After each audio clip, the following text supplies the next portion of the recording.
নমস্কার বন্ধুরা, গল্পের হাটে আপনাদের সকলকে স্বাগত জানাই।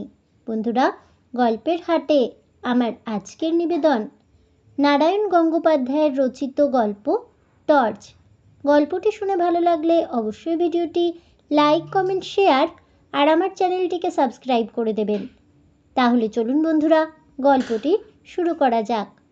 গল্প পাঠে আমি বৈশালী, আর আপনারা শুনছেন আজকের গল্প টর্চ।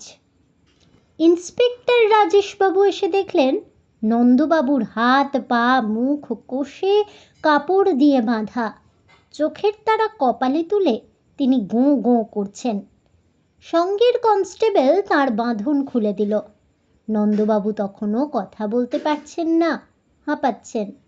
রাজেশবাবু একটু জিরিয়ে নেবার সময় পেলেন। ঢক ঢক করে পুরো এক ঘটি জল খেয়ে নন্দবাবু ধাতস্থ হলেন একটু। তারপর হঠাৎ গঙিয়ে উঠলেন, আমার ভাই মুকুন্দ, তার তার কি হয়েছে? একটু বিষণ্ণ মুখে রাজেশবাবু বললেন, আপনাকে দুঃসংবাদ দিচ্ছি, কিছু মনে করবেন না, তিনি খুন হয়েছেন। তার বুকে ছোঁড়া বেঁধানো। একটা চিৎকার করে নন্দবাবু অজ্ঞান হয়ে গেলেন। কিন্তু বেশিক্ষণ পুলিশের সামনে অজ্ঞান হয়ে থাকা যায় না, কাজেই উঠে বসতে হলো একটু পরে। রাজেশবাবু পকেট থেকে নোট বই আর পেন্সিল বের করলেন তখন। দেখুন, লোক ধরবার সময় পরে অনেক পাবেন, কিন্তু হত্যাকারীকে আগে ধরবার চেষ্টা করা দরকার। সুতরাং দয়া করে আমাদের একটু সাহায্য করুন। ধরা গলায় নন্দবাবু বললেন, বলুন। আপনি তো পাটের দালালি করেন, আর আপনার ছোট ভাই মুকুন্দবাবু, ওর একটা জুয়েলারি দোকান আছে রাধা বাজারে।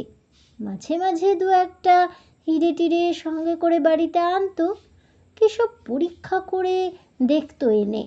আমি অনেকবার বলেছি, মুকুন্দ, বাড়িতে আমরা দু ভাই মোটে থাকি, ওসব সর্বনেশে জিনিস আনিস না।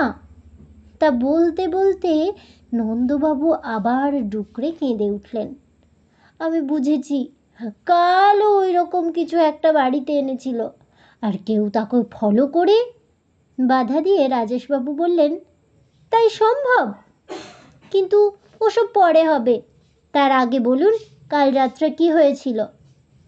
তখন রাত 9:30। খেয়ে দিয়ে আমরা দু ভাই শুতে গেলাম। আমরা বরাবরই তাড়াতাড়ি শুই, ভোরে উঠি।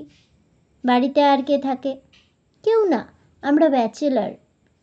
থানায় যে খবর দিয়ে এলো দরজা হাট করে খোলা। আমি মুখ বাঁধা অবস্থায় পড়ে, আপনার ভাই খুন হয়েছেন।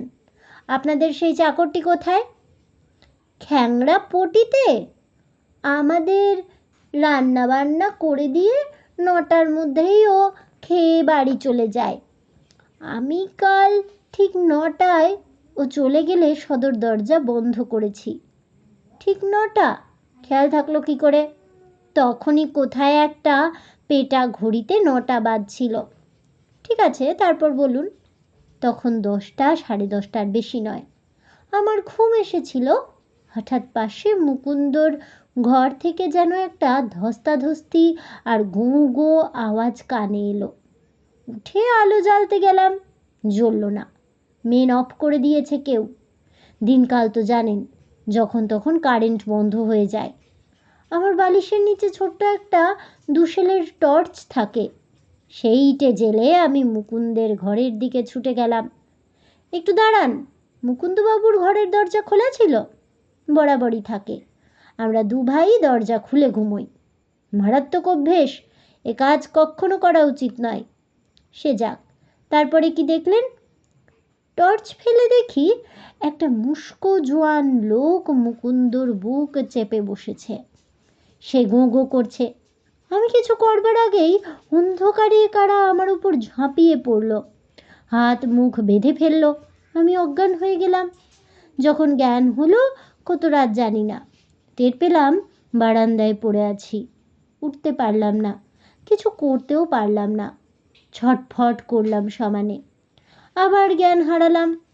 সকালে কখন যে বনমালী মানে আমাদের চাকরটা এসে আপনাদের খবর দিয়েছে। ভালো কথা, আপনার টর্চ কি হলো?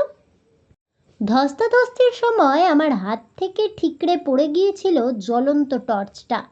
ওই ঘরেই কোথাও আছে নিশ্চয়ই। হ্যাঁ, সেটাকে আমরা ও ঘরের একটা কোনায় পেয়েছি। এখন আর দু একটা কথার জবাব দিন।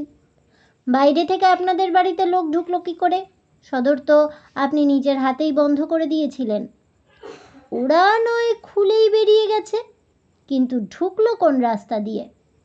পাশেই তো কানাগলি, বাড়ির রেন ওয়াটার পাইপ সেখানে। সেটা বেয়েই ডাকাতরা ছাদে উঠেছে। ছাদের দরজা বন্ধ করা হয়নি। আমরাও তো ঘর খুলেই রাখি।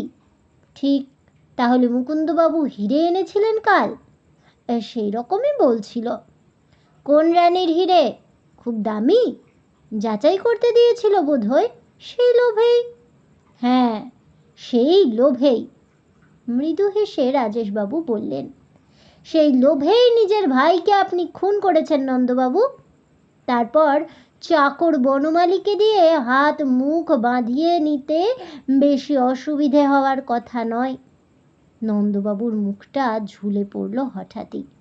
তারপরেই তিনি চেঁচিয়ে উঠলেন, কি বলছেন আপনি পাগলের মতো? নিজের ভাই মুকুন্দকে আমি খুন করব? লোভ নন্দবাবু, লোভ। লোভে মানুষ পশু হয়ে যায়। কিন্তু নিজেকে নিজেই ধরিয়ে দিয়েছেন আপনি। টর্চের কায়দাটা না করলেই পারতেন। নন্দবাবু হাঁ করে রইলেন। নন্দবাবু, ঘটনাটা রাত 10:30টার। বেলা 7:30 এখন। আর আপনার টর্চ এখনো পুরো তেজে জ্বলছে। কোনো ছোট্ট দুশেলের টর্চে অমন অলৌকিক ব্যাটারি থাকে না নন্দবাবু।